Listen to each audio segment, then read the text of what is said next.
Las uvas, grapes. 6 years later. Papa handed Esperanza the knife. The short blade was curved like a scythe. Its fat wooden handle fitted snugly in her palm. This job was usually reserved for the eldest son of a wealthy rancher, but since Esperanza was an only child and Papa's pride and glory, she was always given the honor. Last night she had watched Papa sharpen the knife back and forth across a stone, so she knew the tool was edged like a razor. Cuídate los dedos, said Papa. Watch your fingers. The August sun promised a dry afternoon in Aguascalientes, Mexico. Everyone who lived and worked on El Rancho de las Rosas was gathered at the edge of the field. Esperanza's family, the house servants in their long white aprons, the vaqueros already sitting on their horses ready to ride out to the cattle, and 50 or 60 campesinos, straw hats in their hands, holding their own knives ready. They were covered top to bottom in long-sleeved shirts, baggy pants tied at the ankles with string, and bandanas wrapped around their foreheads and necks to protect them from the sun, dust, and spiders. Esperanza, on the other hand, wore a light silk dress that stopped above her summer boots and no hat. On top of her head, a wide satin ribbon was tied in a big bow, the tails trailing in her long black hair. The clusters were heavy on the vine and ready to deliver. Esperanza's parents, Ramona and Sisto Ortega, stood nearby, Mama tall and elegant, her hair in the usual braided wreath that crowned her head, and Papa, barely taller than Mama, his graying mustache twisted up at the sides. He swept his hand towards the grapevines, signaling Esperanza. When she walked toward the arbors and glanced back at her parents, they both smiled and nodded, encouraging her forward. When she reached the vines, she separated the leaves and carefully grasped a thick stem. She put the knife to it, and with a quick swipe, the heavy cluster of grapes dropped into her waiting hand. Esperanza walked back to Papa and handed him the fruit. Papa kissed it and held it up for all to see. Las cosecha, said Papa. Harvest. Ole, ole, a cheer echoed around them. The campesinos, the field workers, spread out over the land and began the task of reaping the fields. Esperanza stood between Mama and Papa with her arms linked to theirs and admired the activity of the workers. Papi, this is my favorite time of year, she said, watching the brightly colored shirts of the workers slowly moving among the arbors. Wagons rattled back and forth from the fields to the big barns where the grapes would be stored until they went to the winery. Is the reason because when the picking is done, it will be someone's birthday and time for a big fiesta? Papa asked. Esperanza smiled. When the grapes delivered their harvest, she always turned another year. This year, she would be 13. The picking would take 3 weeks, and then, like every other year, Mama and Papa would host a fiesta for the harvest and for her birthday. Marisol Rodriguez, her best friend, would come with her family to celebrate. Her father was a fruit rancher, and they lived in the neighboring property. Even though their houses were acres apart, they met every Saturday beneath the home oak on a rise between the two ranches. Her other friends, Chita and Bertina, would be at the party too, but they lived farther away, and Esperanza didn't see them as often. Their classes at St. Francis didn't start again until after the harvest, and she couldn't wait to see them. When they were all together, they talked about one thing, their quinceañeras, the presentation parties they would have when they turned 15. They still had 2 more years to wait, but so much to discuss. The beautiful white gowns they would wear, the big celebrations where they would be presented, and the sons of the richest families who would dance with them. After their quinceañeras, they would be old enough to be courted, marry, and become las patronas, the heads of their household, rising to the positions of their mothers before them. Esperanza preferred to think, though, that she and her someday husband would live with Mama and Papa forever, because she couldn't imagine living anywhere other than El Rancho de las Rosas, or with any fewer servants, or without being surrounded by the people who adored her. It had taken every day of 3 weeks to put the harvest to bed, and now everyone anticipated the celebration. Esperanza remembered Mama's instructions as she gathered roses from Papa's garden. Tomorrow, bouquets of roses and baskets of grapes on every table. Papa had promised to meet her in the garden, and he never disappointed her. She bent over to pick a red bloom, fully opened, and pricked her finger on a vicious thorn. Big pearls of blood pulsed from the tip of her thumb, and she automatically thought, bad luck. She quickly wrapped her hand in the corner of her apron and dismissed the premonition. Then she cautiously clipped the blown rose that had wounded her. Looking toward the horizon, she saw the last of the sun disappear behind the Sierra Madre. Darkness would settle quickly, and a feeling of uneasiness and worry nagged at her. Where was Papa? He had left early that morning with the vaqueros to work the cattle, and he was always home before sundown, dusty from the mesquite grasslands and stamping his feet on the patio to get rid of the crusty dirt on his boots. Sometimes he even brought beef jerky that the cattleman had made, but Esperanza always had to find it first, searching his shirt pockets while he hugged her. Tomorrow was her birthday, and she knew that she would be serenaded at sunrise. Papa and the men who lived on the ranch would congregate below her window, their rich, sweet voices singing Las Mañanitas, the birthday song. She would run to her window and wave kisses to Papa and the others, and downstairs she would open her gifts. She knew there would be a porcelain doll from Papa. He had given her one every year since she was born. And Mama would give her something she had made. Linens, camisoles, or blouses embroidered with her beautiful needlework. The linens always went into the trunk at the end of her bed for algún día, for someday. Esperanza's thumb would not stop bleeding. She picked up the basket of roses and hurried from the garden, stopping on the patio to rinse her hand in the stone fountain. As the water soothed her, she looked through the massive wooden gates that opened onto thousands of acres of Papa's land. Esperanza strained her eyes to see a dust cloud that meant riders were near and that Papa was finally home. But she saw nothing. In the dusky light, she walked around the courtyard to the back of the large adobe and wood house. There she found Mama searching the horizon too. "Mama, my finger! An angry thorn stabbed me," said Esperanza. "Bad luck," said Mama, confirming the superstition, but she half smiled. They both knew that bad luck could mean nothing more than dropping a pan of water or breaking an egg. Mama put her arms around Esperanza's waist, and both sets of eyes swept over the corrals, stables, and servants' quarters that sprawled in the distance. Esperanza was almost as tall as Mama, and everyone said she would someday look just as beautiful as her mother. Sometimes, when Esperanza twisted her hair on top of her head and looked in the mirror, she could see that it was almost true. There was the same black hair, wavy and thick, same dark lashes and fair, creamy skin, but it wasn't precisely Mama's face, because Papa's eyes were there too, shaped like fat brown almonds. "He's just a little late," said Mama, and part of Esperanza's mind believed her, but the other part scolded him. "Mama, the neighbors warned him just last night about bandits."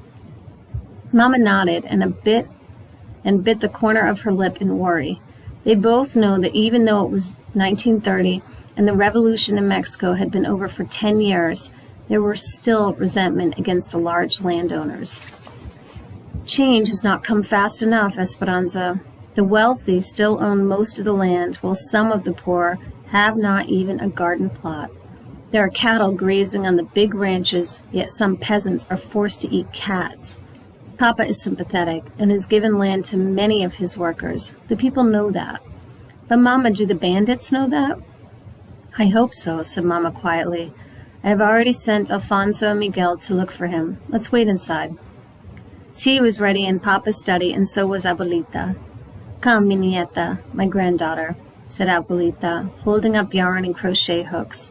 "I'm starting a new blanket and will teach you the zigzag."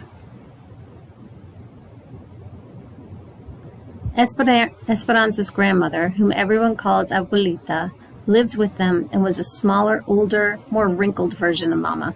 She looked very distinguished, wearing a respectable black dress and the same gold loops she wore in her ears every day, and her white hair pulled back into a bun at the nape of her neck. But Esperanza loved her more for her capricious ways than for her propriety. Abuelita might host a group of ladies for a formal tea in the afternoon, then after they had gone, be found wandering barefoot in the grapes with a book in her hand, quoting poetry to the birds. Although some things were always the same with Abuelita, a lace-edged handkerchief peeking out from beneath the sleeve of her dress, others were surprising, a flower in her hair, a beautiful stone in her pocket, or a philosophical saying salted into her conversation. When Abuelita walked into a room, everyone scrambled to make her comfortable. Even Papa would give up his chair for her.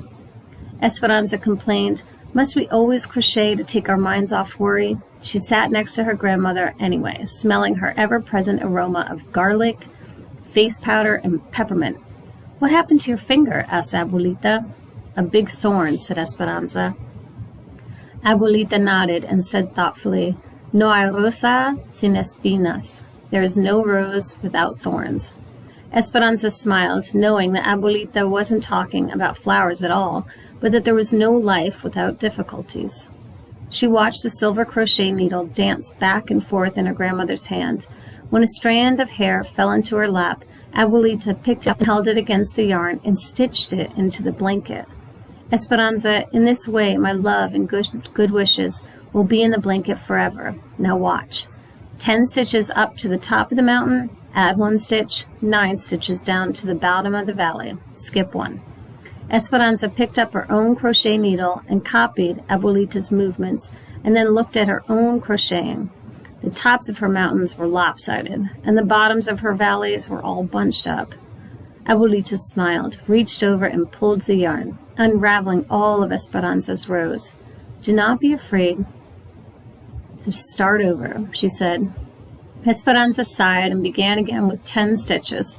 Softly humming, Hortensia, the housekeeper, came in with a plate of small sandwiches. She offered one to Mama. "No, thank you," said Mama. Hortensia set the tray down and brought a shawl and wrapped it protectively around Mama's shoulders. Esperanza couldn't remember a time when Hortensia had not taken care of them. She was a Zapotec Indian from Oaxaca, with a short, solid figure and blue-black hair and a braid down her back. Esperanza watched the two women look out into the dark and couldn't help but think that Hortensia was almost the opposite of Mama. "Don't worry so much," said Hortensia. "Alfonso and Miguel will find him." Alfonso, Hortensia's husband, was El Jefe, the boss of all the field workers, and Papa's compañero, his close friend and companion. He had the same dark skin and small stature as Hortensia, and Esperanza thought his round eyes, long eyelids, and droopy mustache made him look like a forlorn puppy. He was anything but sad, though. He loved the land as Papa did, and it had been the two of them, working side by side, who had resurrected the neglected rose garden that had been in the family for generations. Alfonso's brother worked in the United States, so Alfonso always talked about going there someday. But he stayed in Mexico because of his attachment to Papa and El Rancho de las Rosas. Miguel was Alfonso and Hortensia's son, and he and Esperanza had played together since they were babies. At 16, he was already taller than both of his parents. He had their dark skin and Alfonso's big sleepy eyes and thick eyebrows that Esperanza always thought would grow into one. It was true that he knew the farthest reaches of the ranch better than anyone. Since Miguel was a young boy, Papa had taken him to parts of the property that even Esperanza and Mama had never seen. When she was younger, Esperanza used to complain, "Why does he always get to go and not me?" Papa would say, "Because he knows how to fix things and he is learning his job." Miguel would look at her, and before riding off with Papa, he would give her a taunting smile. But what Papa said was true. Miguel had patience and quiet strength, and could figure out how to fix anything, plows and tractors, especially anything with a motor. Several years ago, when Esperanza was still a young girl, Mama and Papa had been discussing boys from good families, whom Esperanza should meet someday. She couldn't imagine being matched with someone she had never met, so she announced, "I'm going to marry Miguel." Mama had laughed at her and said, "You will feel differently as you get older." "No, I won't," Esperanza had said stubbornly. But now that she was a young woman, she understood that Miguel was the housekeeper's son, and she was the ranch owner's daughter, and between them ran a deep river. Esperanza stood on one side and Miguel stood on the other, and the river could never be crossed. In a moment of self-importance, Esperanza had told all of this to Miguel. Since then, he had spoken only a few words to her. When their paths crossed, he nodded and said politely, "My reina, my queen," but nothing more. There was no teasing or laughing or talking about every little thing. Esperanza pretended not to care, though she secretly wished she had never told Miguel about the river. Distracted, Mama paced at the window, each step making a hollow tapping sound on the tile floor. Hortensia lit the lamps. The minutes passed into hours. "I hear riders," said Mama, and she ran for the door. But it was only Tio Luis and Tio Marco, Papa's older stepbrothers. Tio Luis was the bank president, and Tio Marco was the mayor of the town. Esperanza didn't care how important they were because she did not like them. They were serious and gloomy and always held their chins too high. Tio Luis was the eldest, and Tio Marco, who was a few years younger and not as smart, always followed his older brother's lead, like un burro, a donkey. Even though Tio Marco was the mayor, he did everything Tio Luis told him to. They were both tall and skinny, with tiny mustaches and white beards on just the tips of their chins. Esperanza could tell that Mama didn't like them either, but she was always polite because they were Papa's family. Mama had even hosted parties for Tio Marco when he ran for mayor. Neither had ever married, and Papa said it was because they loved money and power more than people. Esperanza thought it was because they looked like two underfed billy goats. "Ramona," said Tio Luis, "we may have bad news. One of the vaqueros brought this to us." He handed Mama Papa's silver belt buckle, the only one of its kind, engraved with the brand of the ranch. Mama's face whitened. She examined it, turning it over and over in her hand. "It may mean nothing," she said. Then, ignoring them, she turned toward the window and began pacing again, still clutching the belt buckle. "We will wait with you in your time of need," said Tio Luis. As he passed Esperanza, he patted her shoulder and gave it a gentle squeeze. Esperanza stared after him. In her entire life, she couldn't remember him ever touching her. Her uncles were not like those of her friends. They never spoke to her, played, or even teased her. In fact, they acted as if she didn't exist at all. And for that reason, Tio Luis's sudden kindness made her shiver with fear for Papa. Abuelita and Hortensia began lighting candles and saying prayers for the men's safe return. Mama, with her arms hugging her chest, swayed back and forth at the window, never taking her eyes from the darkness. They tried to pass the time with small talk, but their words dwindled into silence. Every sound of the house seemed magnified, the clock ticking, someone coughing, the clink of a teacup. Esperanza struggled with her stitches. She tried to think about the fiesta and all the presents she would receive tomorrow. She tried to think of bouquets of roses and baskets of grapes on every table. She tried to think of Marisol and other girls giggling and telling stories. But those thoughts would only stay in her mind for a moment before transforming into worry, because she couldn't ignore the throbbing soreness in her thumb where the thorn had left its unlucky mark. It wasn't until the candelabra held nothing but short stubs of tallow that Mama finally said, "I see a lantern. Someone is coming." They hurried to the courtyard and watched a distant light, a small beacon of hope swaying in the darkness. The wagon came into view. Alfonso held the reins and Miguel the lantern. When the wagon stopped, Esperanza could see a body in back, completely covered with a blanket. "Where's Papa?" she cried. Miguel hung his head. Alfonso didn't say a word, but the tears running down his round cheeks confirmed the worst. Mama fainted. Abuelita and Hortensia ran to her side. Esperanza felt her heart drop. A noise came from her mouth, and slowly her first breath of grief grew into a tormented cry. She fell to her knees and sank into a dark hole of despair and disbelief.